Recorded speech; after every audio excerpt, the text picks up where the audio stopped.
So this third portion of the civil rights movement is going to focus on the more militant portion of the civil rights movement after 1965. And so new leadership is going to come in 1965, and there's going to be a change with this new young group of civil rights leaders that are going to promote violence if necessary as a faster way to achieve civil rights goals. And the movement's going to increasingly promote new goals of economic equality for minorities and improved economic conditions in the inner city, as opposed to getting rid of Jim Crow / integration and increased voter registration. The argument of this new group of people is that they are politically equal but economically unequal, so they're focusing more on economic equality in this phase of the movement.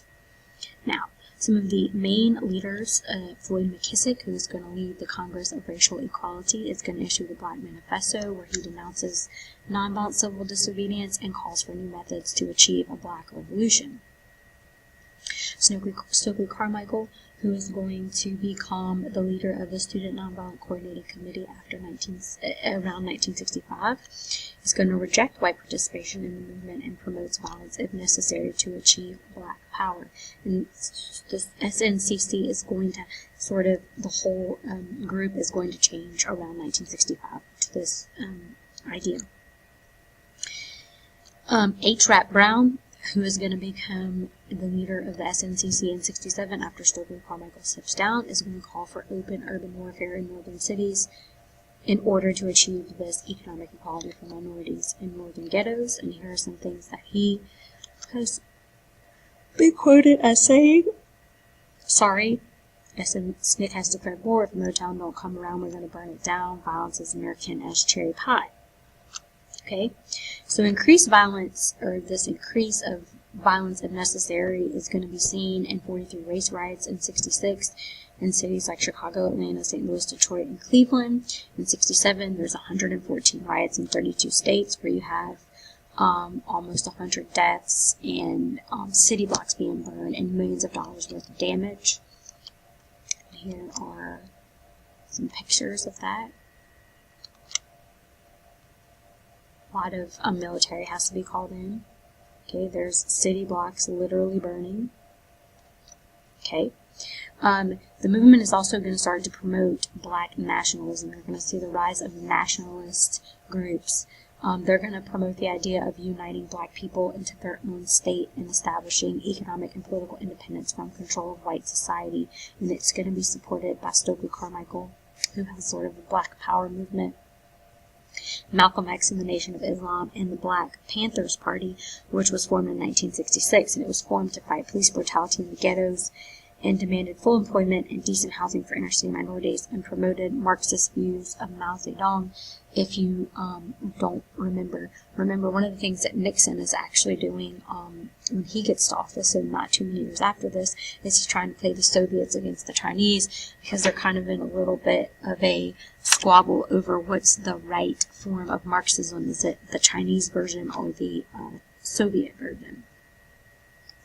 And this is what I usually think when I think of Black Panthers, the guys in the berets with their clips around them and some type of weapons. Okay? Also, where you get this very iconic picture that you guys said that somebody looked at in media literacy. Oh my goodness, I'm so sorry. Where basically these two guys are doing the Black power symbol that, or gesture during the Olympics, that to try to show how there's still racial inequality in the United States. And that's Malcolm X. Alright, so the Nation of Islam is going to be what Malcolm X is associated with, and it's founded, and its leader is Elijah Muhammad, and Malcolm X is going to be the spokesperson for the Nation of Islam. Malcolm X I think he's going to be put in jail, and by the time he gets out of jail, he's totally 100% bought into the ideas of the Nation of Islam. And they're going to support self-improvement for education for blacks, Black nationalism, which they literally want an independent nation for African Americans. They want segregation of the white and Black races. Not segregation, separate but equal segregation, but they want a separate society for white people and Black people. Okay? Malcolm X urges blacks to live separately from whites and gain their independence by any means necessary, and this puts him in direct conflict with MLK and other mainstream civil rights organizations. Okay?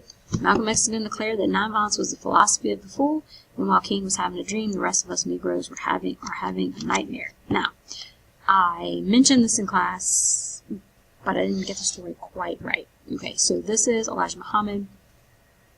Malcolm X bought into his teachings, everything that he had to say, believed him 100%, thought that he was a true leader, finds out that he actually, one of the things that he believed as part of the Nation of Islam is that, you should not have premarital sex, and then he finds out that this guy is having extramarital affairs with up to 6 different women, and that he fathered children with these women, and it totally destroys his image of this guy and his image of the Nation of Islam, and he actually separates from the Nation of Islam. And possibly, I think the person that ended up assassinating him was a member of the Nation of Islam. He became an enemy of the Nation of Islam, and actually later in his life, he was killed in February of 65. In 64, he went on a pilgrimage to Mecca, which all Muslims are supposed to do, is take the Hajj, which is the pilgrimage to Mecca. It's at a certain time of the year. Mecca is an extremely holy city for Muslims. If you take world history next year, you'll find more out about it.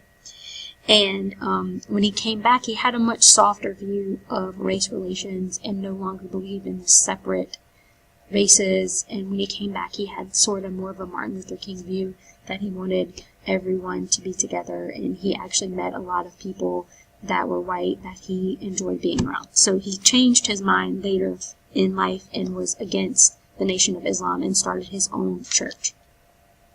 In 68, there's going to be violence associated with the civil rights issue. MLK is going to be assassinated in Memphis, Tennessee, which is going to spark riots and lead many to support nonviolent protests to despair. And then in 1968, in June of the same year, Robert Kennedy, who is the brother of John F. Kennedy, is also going to be assassinated while campaigning for the presidency.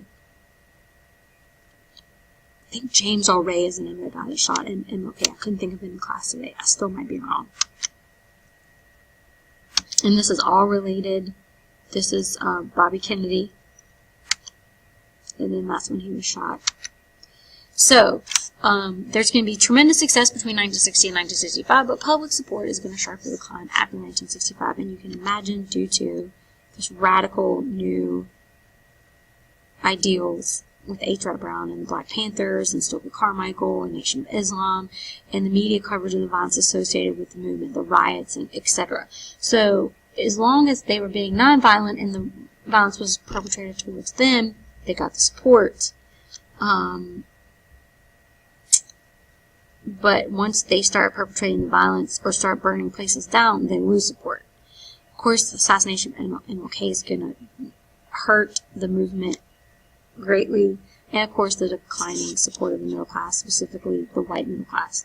Obviously, if you're out promoting you don't want white and black people to be together, then why, it's a confusing message, so you're going to lose some of the support of the white middle class. And that kind of ends the civil rights movement. Obviously, we could talk for days about is the civil rights movement still ongoing, but there were some successes, including those civil rights acts and the 24th Amendment that you can point to as a part of the movement as a whole.